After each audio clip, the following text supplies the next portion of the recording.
on a vu des sommes absolument délirantes qui ont été distribuées, des dizaines de milliards d'euros qui sont distribués par les banques à leurs chers actionnaires. Donc c'est sûr que si tu veux du dividende, les valeurs en ce moment c'est super. Vous avez 10% de plus sur les dividendes, vous avez 10% d'actions gratuites. Si l'argent gratuit existait, enfin ça n'existe pas, mais on est quand même très proche de ça. Bonjour à tous, bienvenue dans une nouvelle analyse de patrimoine. Aujourd'hui, je vous emmène dans une manifestation avec le profil d'un CRS. C'est parti. Du coup, CRS avec un focus sur les dividendes, patrimoine brut 158 000 euros, patrimoine net 49 000 euros. D'ailleurs, je vois souvent dans les commentaires des gens qui se demandent pourquoi il n'y a pas de petits profils qu'on analyse. Alors déjà, on a analysé des profils d'étudiants, on a fait énormément. Ce qu'on essaie vraiment de faire, c'est de faire des profils le plus diversifiés possible, enfin le plus divers possible pour que vous puissiez voir la pléthore de choses et que à chaque fois vous appreniez quelque chose de nouveau. Donc le but, c'est vraiment de vous apprendre des choses. Et si vous voulez encore une fois qu'on analyse le vôtre, vous postulez, c'est tous des vrais profils de vraies personnes comme vous. En tout cas, ce CRS a un beau patrimoine déjà, 105 000 euros d'IMO, des actions et des fonds, des comptes d'épargne. Profil en couple, 23 ans, membre Finari Plus, évidemment l'abonnement, ça c'est la base. CRS avec un salaire de 2200 euros par mois net sans déplacement ou 2800 euros net de moyenne avec déplacement. J'imagine que c'est pour des manifs, des événements sportifs, etc. En tout cas, c'est un métier assez dur, je pense,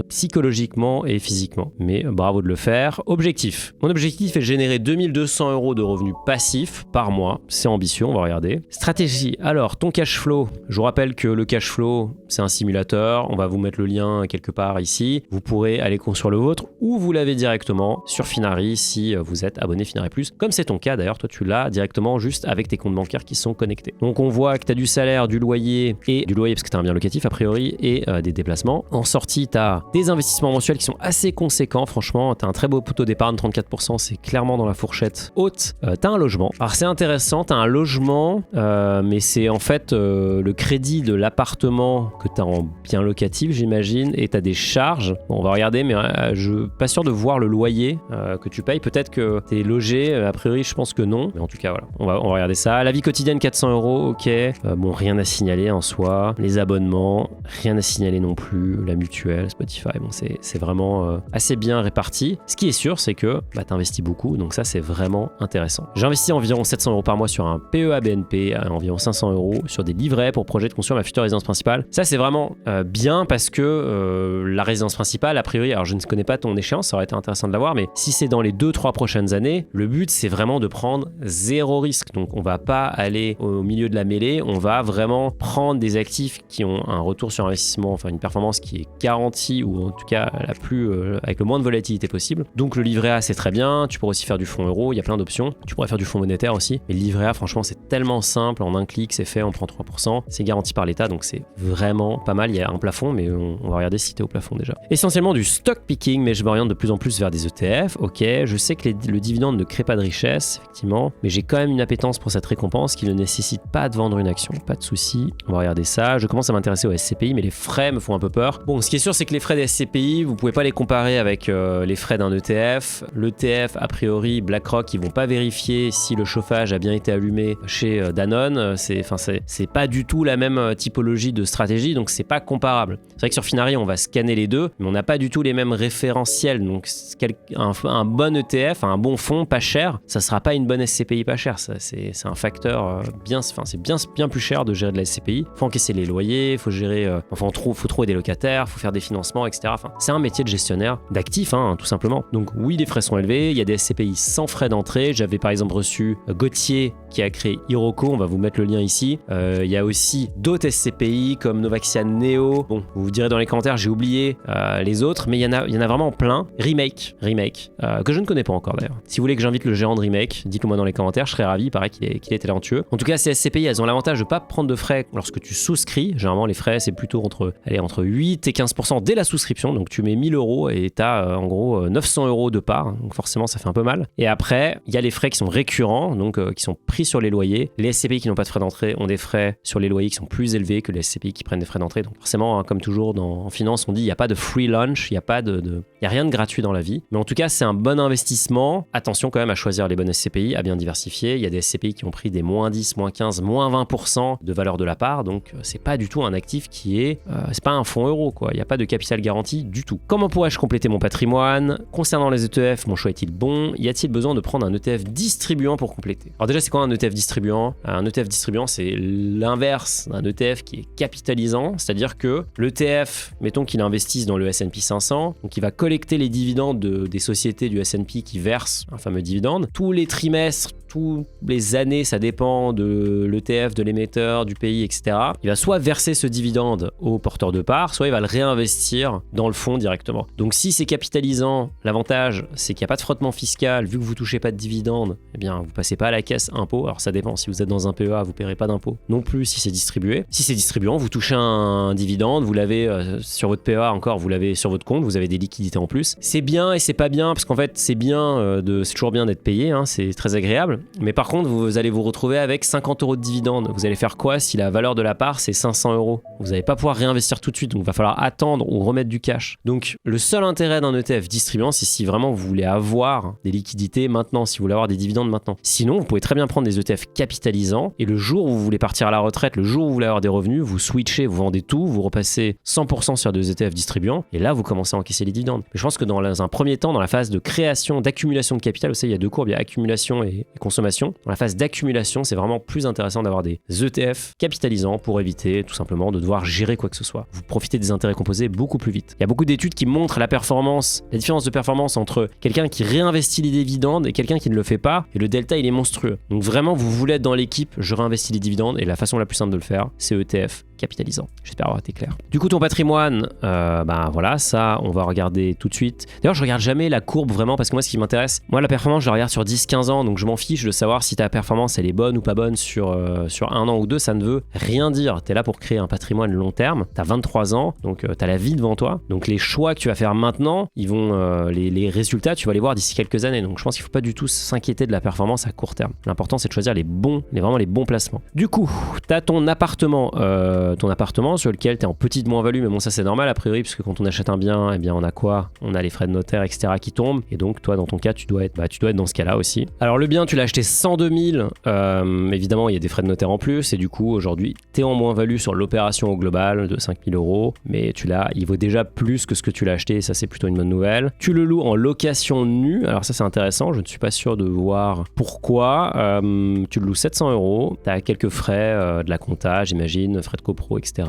Des impôts évidemment. Et tu as un cash flow qui est relativement négatif, donc moins 400 €, renta brute qui est quand même très faible, un TRI qui est très très faible pour le coup. Le TRI est vraiment très très faible. Je pense que là, alors l'optimisation que j'ai envie de te proposer ou qui pourrait être intéressante dans ton cas, c'est de faire de la location meublée plutôt que de la location nue. Des avantages, évidemment, c'est que tu as plus de rotation des locataires. C'est toi qui dois fournir tous les meubles et tu as une liste précise qui est définie par la loi pour tomber dans le schéma loueur meublé. Donc forcément, ça demande des frais. Tu as de la rotation, donc c'est un peu pénible à gérer. Mais par contre, tu peux demander un loyer plus élevé parce que forcément, tu fournis un service qui est plus clé en main. Le locataire arrive, il pose sa valise et hop, c'est bon, il peut y aller, quoi. Il peut vivre dans l'appartement à la seconde où il rentre dedans, donc c'est quand même plutôt sympa. Et tu as un avantage fiscal qui est énorme puisque en gros, toi, tu payes des revenus fonciers, tu augmentes ton imposition à la fin de l'année avec tes loyers. Là, dans le LMNP, ça sera pas le cas. Tu peux mettre les amortissements en face de tes revenus. Enfin, il y a plein de choses à prendre en compte. J'ai fait une vidéo qui est dédiée à l'immobilier locatif parce que c'est un sujet qui est quand même assez vaste. Il y a plein de gens qui vous vendent des formations pour vous dire que c'est le nouvel Eldorado. Non, c'est pas le nouvel Eldorado. On peut gagner de l'argent en immobilier locatif, mais ça reste quand même difficile. Il y a plein de pièges et il faut les avoir en tête avant d'y aller. Et même quand on y va, il faut faire les choses dans le bon ordre. Donc, je vous mets la vidéo ici si ça vous intéresse. Vous irez voir et vous aurez plein de clés. Mais en tout cas, c'est vrai que le passage location nue, location meublée, ça me semble être une optimisation à minima qu'il faudra envisager pour aller faire décoller un peu cette renta qui est quand même un peu raide. Je pense que le TRI aussi, il est relativement mauvais parce que l'achat est relativement récent. Et donc, quand je regarde le taux que tu payes, on va le regarder ici, le taux que tu payes, tu vois, t'es à 4,2%. Donc, c'est un taux quand même assez... c'est un taux de maintenant, quoi. C'est la réalité. J'ai toujours des profils de gens qui ont du 1%, qui ont emprunté 1 million pour 1% il y a 10 ans. Bon, là, c'est quelqu'un qui a emprunté tout récemment. Et on peut le voir d'ailleurs. On va regarder combien d'échéances il a remboursé. Bon, il en a remboursé 7. Donc, ça date de de la fin de l'année 2023. C'est vraiment du tout récent et les taux sont assez élevés. La bonne nouvelle, c'est quand ça dépend de ton contrat, mais en gros, quand les taux vont baisser entre 0,75 et 1%, tu vas pouvoir aller voir ta banque pour renégocier. Donc, tu vas forcément pouvoir baisser la charge de la mensualité pour toi et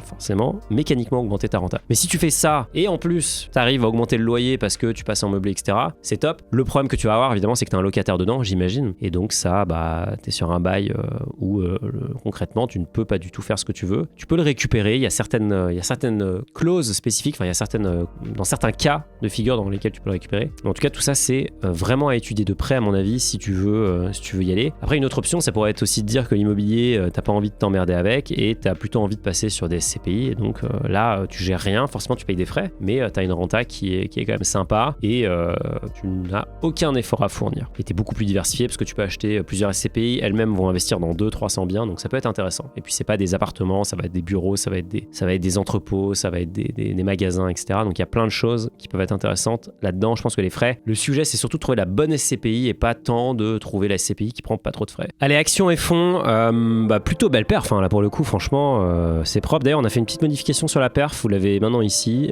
Donc là, on voit que tu as fait plus 12% depuis quand depuis mai 2023, donc c'est plutôt très très beau. Allocation, tu as pas mal de titres, tu nous l'avais dit, tu fais du stock picking, donc moi je respecte, et j'ai aucun problème avec le stock picking. Moi personnellement, j'en fais très peu parce que voilà, j'ai pas le temps ni forcément l'envie de m'y consacrer, et puis je sais surtout que c'est très difficile à faire. En tout cas, ça peut être intéressant si on connaît bien. Donc là, on voit que toi, tu as décidé d'axer ça sur les dividendes a priori, et c'est vrai que tu as un revenu de dividende qui est très sympa. Il est Finari Plus, donc il a accès à ça. ABC Arbitrage, alors ça, c'est une valeur qui revient souvent chez les dividendistes, comme je les appelle. Mais en tout cas, tu as pas mal de boîtes, tu as du LVMH, du Ferrari, etc. Plutôt très français, mais ça fait quand même un revenu qui est très sympa. Mais c'est vrai que c'est très français, quoi. Là, sans regarder les valeurs, on voit que tu as 75%, 74,53% en France. Donc là, le risque géographique, il est énorme. Si demain, pas de faire un dessin, il y a une élection présidentielle et c'est l'extrême droite qui gagne, les investisseurs internationaux, et même français, vont sanctionner très fortement ce changement politique parce que forcément, ça peut avoir des répercussions catastrophiques sur l'économie. Donc là, il y a un vrai risque de concentration.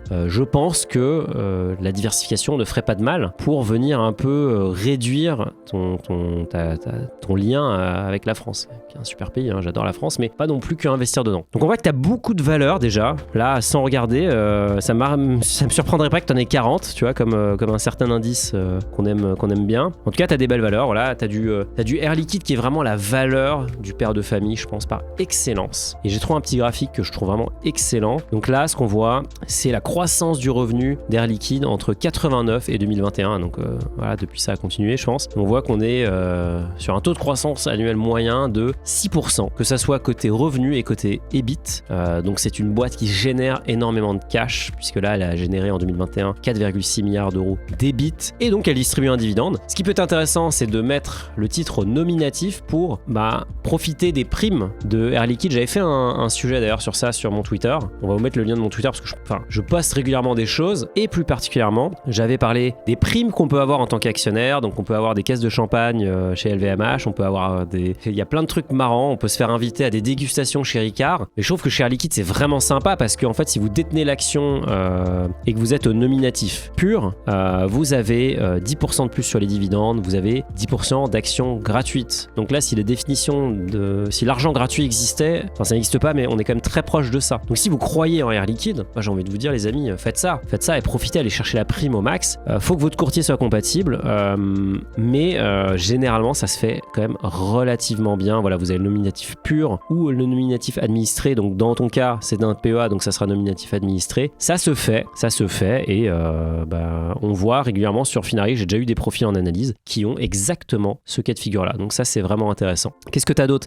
BNP, valeurs bancaires. Bon, les valeurs bancaires n'ont pas pu distribuer de dividendes pendant longtemps à cause du Covid, parce que la BCE avait peur que leur ratio de capitaux, de fonds propres, ne soit pas assez bon. Là, c'est fini. Donc maintenant, c'est la fête. On a vu des sommes absolument délirantes qui ont été distribuées, des dizaines de milliards d'euros qui sont distribués par les banques à leurs chers actionnaires. Donc c'est sûr que si tu veux du dividende, les valeurs bancaires en ce moment, c'est super. Bon, Ruby, valeur énergétique, ça a fait une performance de dingue là depuis le début de l'année. Donc forcément, d'ailleurs, on voit tout à plus 35%. Ça marche très bien. Total, c'est un peu un classique. Ça marche toujours très bien. Ça paye un gros dividende. C'est quelque part la pétrolière qui est la mieux armée, ou qui en tout cas a le mieux compris la transition énergétique. faut savoir que les pétrolières américaines, comme Exxon par exemple, les actionnaires ne veulent pas qu'Exxon investisse dans les énergies renouvelables, ou en tout cas pas trop. Parce que ce qu'ils veulent, c'est que Exxon continue de maximiser son profit, et peu importe que ça va se tarir un jour. Parce que l'actionnaire, lui, pourra toujours revendre. Donc vraiment, on est sur deux politiques très différentes. Et, Total, c'est vraiment la valeur, enfin la boîte pétrolière qui investit le plus, en tout cas qui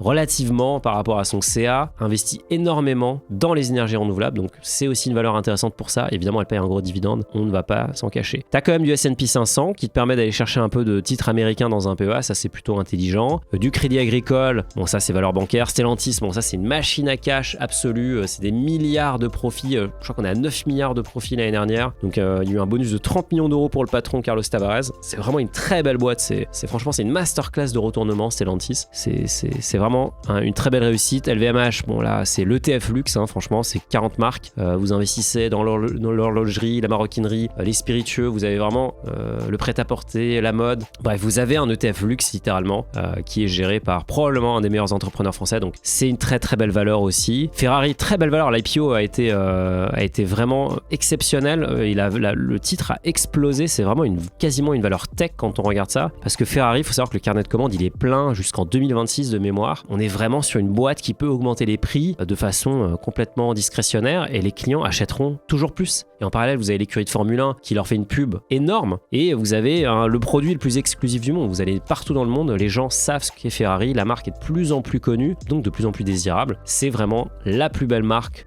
d'automobile de luxe. À mon sens, en tout cas, c'est dans le très haut de gamme, dans les supercars, c'est imbattable et le parcours en bourse reflète le fait que cette boîte est extrêmement rentable. Qu'est-ce qu'il y a d'autre ? Orange, c'est assez intéressant ce qui se passe en ce moment, puisque faut savoir qu'Orange est évidemment le grand concurrent de SFR. SFR, ça appartient au groupe Altis, vous en avez peut-être entendu parler, puisque le patron, Monsieur Drahi, a certaines difficultés, puisqu'il a une dette monumentale, de mémoire c'est plus de 60 milliards d'euros, qu'il doit refinancer, en tout cas il doit se désendetter. Ça a été sa stratégie pendant longtemps de faire des acquisitions avec du leverage, avec de la dette. Donc là aujourd'hui, il est un peu en difficulté et il y a un peu des ventes à la casse, donc est-ce que SFR ne va pas quelque part se retrouver le bec dans l'eau, et est-ce que ça ne pourrait pas profiter à Orange ? C'est une théorie et je pense que le marché pourrait tout à fait penser ça, et donc ça pourrait être payant. Qu'est-ce qu'il y a d'autre ? Voilà, du M6, Carrefour, etc. Bon, vu le nombre de valeurs que tu as, est-ce que ça pourrait pas valoir le coup à la place de mettre un ETF CAC 40 ? Pourquoi pas ? Après, évidemment, je pense qu'il y a ton plaisir aussi de faire du stock picking. Là, je trouve qu'il y a quand même beaucoup de valeurs. Je me suis amusé avec l'équipe à comparer la performance de ton PEA avec le MSCI World. Bon, on aurait pu, pour être un peu plus sympa, on aurait pu comparer au CAC 40, mais bon, on s'est dit, tant qu'à faire, on va prendre le MSCI World, et on voit que depuis mars 2023, un peu avant, il y a une sous-performance qui est quand même assez forte. Toi, tu as fait en gros, elle est plus 12-13%. Ici, on est plutôt à plus 25%. Donc forcément, ça creuse. On voit que ton portefeuille, on voit un bêta, donc une volatilité qui est un petit peu inférieure à celle du MSCI World. Le ratio de Sharpe est pas forcément hyper flatteur. En gros, c'est le rendement, c'est la prime de rendement que tu prends pour le risque supplémentaire. Et là, je trouve que c'est pas forcément super flatteur. En tout cas, ça montre que c'est très dur de battre le marché. Bon, ça, vous le savez maintenant. Donc, dans ton cas, est-ce que ça pourrait être intéressant de mettre un ETF CAC 40 à la place de toutes tes positions, à la limite, ou même de garder les positions que tu adores vraiment et dont tu es persuadé, et pour le reste, de prendre l'ETF, pourquoi pas ? Ça pourrait être aussi intéressant de mettre du MSCI World, tout simplement, puisque tu pourrais cutter toutes tes positions, plus la position S&P 500, puisqu'en fait, tu l'aurais intégré dedans. Tu pourrais prendre du Emerging Markets en plus si tu as envie d'aller chercher la poche qui manque au MSCI World. Mais ça pourrait être intéressant et ça te permettrait surtout de diversifier. Là, tu es quand même très exposé à la France. Je pense que ça, c'est vraiment le point d'attention sur ton portefeuille financier. D'ailleurs, pour illustrer ça, on s'est amusé à refaire la matrice de corrélation. Et donc là, c'est plutôt très parlant dans ton cas, puisque c'est rouge partout. Donc tout est hyper corrélé en gros. Tout est hyper corrélé. Donc concrètement, c'est comme si tu avais la même valeur 25 fois, quoi. J'exagère un petit peu, mais tu vois, la corrélation moyenne, elle est à 0,60. Donc c'est très fortement corrélé. Il y a une valeur qui est bleue. C'est quoi ? C'est Ruby, parce qu'en fait, Ruby, ça cartonne depuis le début de l'année. Donc elle va chercher une performance qui est vraiment très très différente des autres. Donc elle apporte de la diversification. Elle réduit la corrélation entre tes titres. Mais ce qui est sûr, ça aurait été intéressant d'enlever Ruby pour vraiment voir tout le reste. Au-delà, le portefeuille est vraiment très très lié. Donc on voit la corrélation par exemple entre Total, TTE et AXA CS. En gros, c'est la même valeur, quoi. C'est incroyable.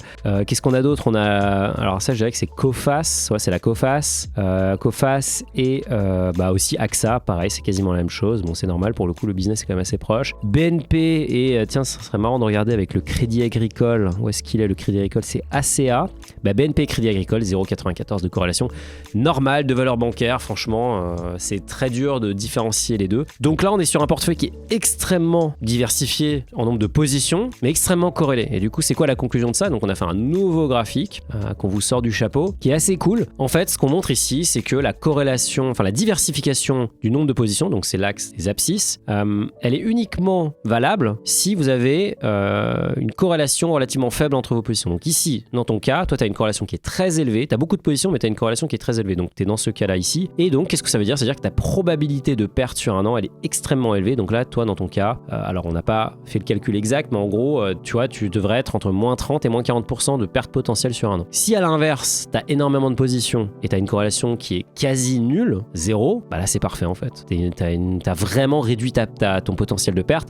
Donc tu vois, cette courbe que tu veux, c'est celle qui descend et non pas celle qui s'écrase, puisque entre 20 positions et 5 positions, en gros, concrètement, c'est la même chose si la corrélation est très forte. Donc toi, tu es complètement dans le cas de corrélation très forte, donc là, tu as un risque qui est assez important. Ça veut dire que les positions sont pas bonnes en soi, c'est juste qu'elles bougent beaucoup entre elles. Et donc, si le marché va dans le mauvais sens par rapport à ton portefeuille, eh bien, forcément, tout le portefeuille va tanker et donc ta performance va partir à l'eau. Donc, il y a un sujet de décorréler ça, et ça, c'est encore, pour moi, exagéré par le fait que tu sois très franco-français dans tes investissements. N'oubliez pas que le PEA, c'est une enveloppe pour investir dans les actions européennes, d'une part, dans les titres, dans les entreprises européennes, mais vous pouvez aussi faire des ETF, via des ETF, des actions, les marchés non européens. Donc, vous n'êtes pas obligé de faire que du français. D'ailleurs, tu as fait du Ferrari qui est coté à Milan, mais vous pouvez en plus de ça faire les ETF, donc vraiment aller chercher de la diversification. Et d'ailleurs, c'était une de tes questions, est-ce que tes ETF sont bons? J'ai envie de te dire oui, ils sont très bien, tu vois, il y a aucun problème. On regarde les frais, ça m'a l'air absolument nickel, 0,15% pour un easy. D'ailleurs, ACK, j'en parlais tout à l'heure, ACK, ça veut dire accumulating, donc capitalisant, donc c'est un ETF qui ne distribue pas les dividendes, il est réinvesti dans la valeur de la part, donc tu profites des intérêts composés, ça c'est top. Est-ce que tu devrais avoir un ETF distribuant? Non, en fait je vois pas pourquoi dans l'immédiat, parce que ça va juste créer de la complexité, de mettre des liquidités sur le compte que tu devras réinvestir. Donc moi je le ferai pas, je trouve ça pas forcément super utile. Après c'est mon approche, ça n'engage que moi, mais moi ce que j'aime bien c'est me dire que je ne fais rien et que mon argent travaille pour moi. C'est le cas des ETF accumulants, les ETF distribuants c'est un peu plus pénible. Alors ta question c'est comment tu pourrais compléter ton patrimoine? Écoute, tu pourrais déjà ouvrir une assurance vie, prendre date pour lancer le compteur fiscal de 8 ans, ça je pense que ça peut être intéressant. Premier point, t'es pas obligé de contribuer dessus, moi je contribuerai pas vraiment pas dessus, je mettrai le minimum 100 € par exemple, et après je continuerai à mettre sur le PEA. Sur le PEA, je pense qu'on a pas mal parlé, il y a des arbitrages à faire à mon avis pour décorréler tout ça et limiter ton risque ou ton exposition à la France. Sur l'immobilier, est-ce que vu que t'es fonctionnaire, tu peux pas aller chercher plus de levier? C'est une question à te poser, sachant que tu pourrais faire du levier sur des SCPI aussi, tu peux faire alors les taux sont quand même assez élevés, ça sera pas très intéressant comme opération, tu devras mettre de ta poche tous les mois, mais tu pourrais très bien te dire que tu fais un appartement, un bien locatif meublé cette fois-ci, je pense, en plus. Par contre, attention, il y a de la gestion, c'est pas gratuit quoi. Le livret, t'as un matelas de sécurité, alors c'est un matelas de sécurité tout relatif puisque t'as t'épargnes pour ta RP, je sais pas dans quelle mesure les 19 000 € sont prévus pour ça. Si tu n'as pas de matelas de sécurité, je pense que c'est quand même intéressant d'en créer un sur un compte d'épargne quelconque. Les métaux précieux intéressants, t'as un lingot d'or, tiens ça c'est assez intéressant. Généralement, ce que disaient les experts, je ne suis pas un expert, mais j'avais reçu le patron d'Aucoffre, je vais vous mettre le lien du Finary Talk ici, qui nous expliquait que c'est mieux d'acheter des pièces que des lingots, puisque les pièces, c'est plus liquide, puisque ça coûte moins cher. Donc là, lingot 10 grammes, bon, le prix est pas non plus complètement délirant, on n'est pas sur un lingot d'1 kilo, mais quand même, ça a son importance. Donc les pièces peuvent être plus intéressantes, des pièces iconiques comme des Napoléons, des Maple Leaf, il y en a plein. Mais en tout cas, c'est toujours intéressant à voir. Je pense qu'il y a aussi une valeur, c'est sympa comme investissement, quoi. C'est les ETF, etc. C'est super dématérialisé. Tout est dématérialisé, on ne voit rien. Là, un beau lingot, on peut le mettre dans son coffre. Qu'est-ce qu'il y a d'autre? Il y a du fonds euro, très léger, mais ça, c'est assez logique au final. D'ailleurs, c'est intéressant. Je vois qu'il y a du fonds euro, mais il n'y a pas d'assurance vie. Donc, il y a deux options. Enfin, je vois pas d'assurance vie, je vois pas d'unité de compte dans l'assurance vie. Donc, soit c'est une assurance vie mono-support qui fait que du fonds euro. Dans ce cas, je pense que vu ton profil, c'est pas du tout adapté parce que tu es hyper jeune. Donc là, faut aller faire de l'UC, quoi. Faut aller faire de l'unité de compte, notamment des actions. Soit c'est tout simplement, t'as pris date, t'as mis du fonds euro pour l'instant, mais t'as pas fait d'autres placements. Va quand même vérifier les frais qu'il y a sur cette assurance vie pour pas qu'elle soit trop chère, puisqu'une assurance vie avec 2% de frais par an, même avec, au-delà de Pour l'enveloppe, si vous payez plus de 0,7% de frais par an, juste pour l'enveloppe, c'est trop. Vous pouvez avoir moins cher en ligne avec des assureurs de premier rang, type Generali, Spirica, Suravenir, qui sont en gros, Suravenir c'est le Crédit Mutuel, Spirica c'est le Crédit Agricole, bon Generali vous connaissez, Cardiff, BNP d'ailleurs. Donc il n'y a aucune raison de payer quelque chose 2% si vous pouvez l'avoir à 0,7, 0,6, 0,5 pour les contrats les moins chers. Donc vraiment vérifiez ça avant de prendre un contrat. Du coup pour finir, ta question c'était combien de capital il faut, enfin tu voulais générer 2200 € de revenus passifs par mois. Du coup ce qu'on a fait, c'est hyper simple, on a pris ton chiffre, 2200 €, on a pris le yield moyen que tu génères le yield c'est le rendement moyen que tu génères sur tes actions. Bon toi t'es à 6 mais on s'est mis à 4 pour être plus sûr, mais en soi je pourrais mettre 6, c'est pareil.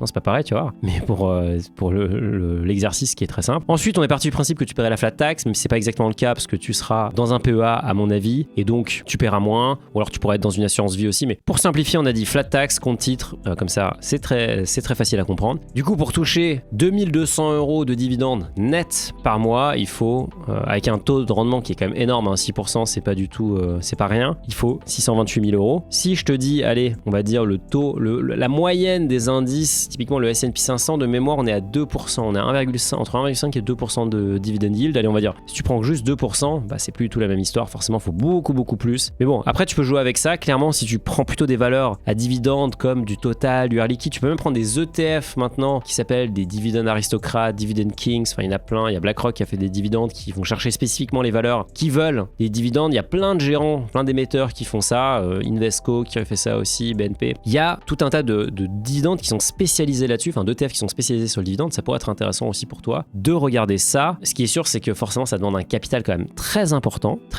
et donc il faut investir beaucoup. Et comme d'habitude, il n'y a pas de secret. Plus tu vas investir une partie importante de ton salaire, donc plus tu auras un taux d'épargne important, plus tu vas accélérer la croissance de ton capital. Mais en tout cas, vu ton objectif et vu ton rythme, je trouve ça complètement faisable. Je pense par contre que tu peux simplifier énormément de choses en passant sur du passif, en prenant vraiment que les valeurs dans lesquelles tu crois à fond et dont tu te dis que tu vas pouvoir les tenir sur 10 ans, parce que si la valeur tu n'as pas confiance en sa capacité à délivrer de la performance sur les 2-3 prochaines années, ça ne sert à rien de la garder. Donc prends que les valeurs que tu ne veux jamais revendre, et les autres fais du passif et ça sera beaucoup plus simple. Bravo d'avoir pris en main tes finances dès l'âge de 23 ans. J'ai aucun doute sur le fait que tu arriveras à atteindre tes objectifs qui sont, tu l'as vu, 600 000 € de capital pour 2200 € de dividendes. C'est quand même pas, c'est beaucoup, mais c'est pas impossible du tout, surtout si tu continues à investir à ce rythme. J'espère que ça t'a aidé de voir qu'il y a quand même quelques ajustements à faire, notamment sur les corrélations, un sujet qui est pas évident. J'espère que ça vous a aidé et que vous avez aussi envie d'avoir une analyse comme celle-ci. Si ça vous intéresse, vous postulez, le lien est dans la description. On se retrouve dimanche prochain pour une nouvelle analyse. D'ici là, je vous souhaite des bons investissements et je vous dis à très vite. Ciao.